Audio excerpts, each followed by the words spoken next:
लेगा। आज दोस्तों, आज मैं कक्षा 9 और 11 के लिए ध्वनि में पढ़ाएंगे संगीतीय ध्वनि, शोर, ध्वनि पद, ध्वनि की चाल पर भौतिक राशियों के प्रभाव के बारे में। तो अब हम पढ़ाएंगे आपको सबसे पहले आज की क्लास में संगीतीय ध्वनि। संगीतीय ध्वनि क्या होता है, सांगीतिक ध्वनि क्या होता है? जो ध्वनियाँ या जिनमें निश्चित आवृत्ति के नियमित स्वर होते हैं संगीतिक ध्वनि कहलाते हैं।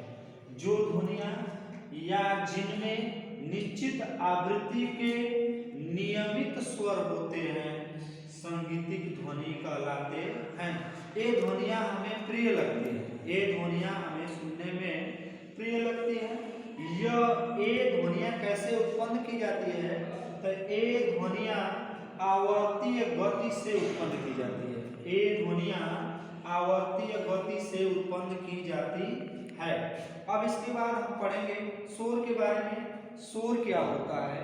तो शोर, जिसको हम लोग नॉइज बोलते हैं, तो वह ध्वनि जो किसी वस्तु की अनियमित कंपनों से उत्पन्न होता है शोर कहलाता है। अनियमित कंपन का मतलब अधिक तीव्र कंपनों से उत्पन्न होता है शोर कहलाता है। जैसे डीजे से उत्पन्न ध्वनि, हवाई जहाज, रॉकेट में उत्पन्न ध्वनि, ये सब जो है हमारा शोर है, जो अनियमित कंपन से उत्पन्न होता है। इसमें कोई नियमित कंपन नहीं होता है। अगर नियमित से उत्पन्न होता है तो कोई वाद्य यंत्र जैसे गिटार, सितार, हारमोनियम आदि से उत्पन्न ध्वनि जिसको हमको सुनने में प्रिय लगता है उसको हम संगीतिक कहते हैं। और ये शोर का मतलब कि जो अनियमित ढंग से उत्पन्न हो। अब हम बात करेंगे इसके बाद ध्वनि पर किसका कितना प्रभाव होता है। अब हम पढ़ेंगे ध्वनि की चाल पर भौतिक राशियों का प्रभाव। ध्वनि की चाल पर भौतिक राशियों का प्रभाव। तो भौतिक राशियों पर जो है निम्न प्रभाव है।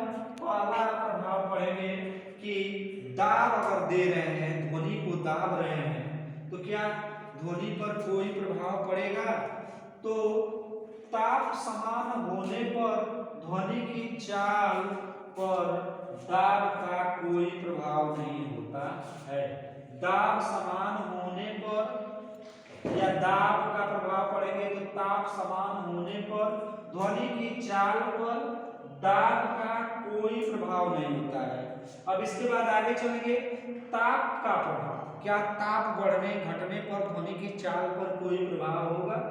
तो गैस की पहले बात कर रहा है, तो गैसों में ध्वनि की चाल गैसों के परम ताप के वर्गमूल के समानुपाती होता है।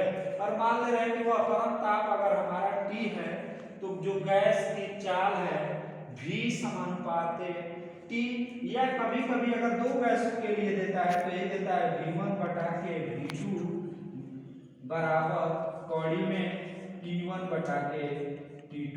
यही देता है दो माध्यम या दो गैसों के लिए चाल का सूत्र। अब इसके बाद हम आगे देखते हैं कि वायु में जब ध्वनि की ताप टेम्परेचर, वायु में सामान्य टेम्परेचर में गर्मी के दिनों में जब वायु में 1 अंश ताप बढ़ने पर, अगर ताप 1 अंश बढ़ जाए, बढ़ने पर ध्वनि की चाल 0.61 मीटर प्रति सेकेंड बढ़ जाती है। ध्वनि की चाल 1 अंश ताप बढ़ने पर 0.61 मीटर प्रति सेकेंड बढ़ जाती है। अब इसके बाद पढ़ेंगे इस प्रभाव में तीसरा प्रभाव आर्द्रता का प्रभाव। आर्द्रता मतलब होता है नमी, नमी युक्त का क्या प्रभाव है? तो आर्द्रता का प्रभाव। तो आर्द्रता में ध्वनि की चाल शुष्क वायु से बढ़ जाती है। जो गर्मी की ध्वनि की चाल और बरसात में ध्वनि की चाल देखेंगे तो बरसात में ध्वनि की चाल अधिक होती है। यही कह रहा है कि आर्द्रता में ध्वनि की चाल शुष्क वायु से बढ़ जाती है। यही कारण है कि बरसात के दिनों में सीटी दूर तक सुनाई देती है। सीटी जो ट्रेन या किसी भी चीज की सीटी हॉर्न बजता है बरसात के दिनों में तो हमें दूर तक सुनाई देता है।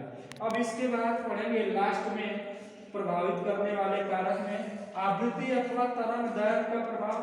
क्या आवृत्ति बढ़ने घटने से ध्वनि की चाल पर कोई प्रभाव होगा या तरंग दैर्घ्य बढ़ने घटने से ध्वनि की चाल में कोई प्रभाव होगा। तो देखेंगे कि आवृत्ति अथवा तरंग दैर्घ्य का ध्वनि की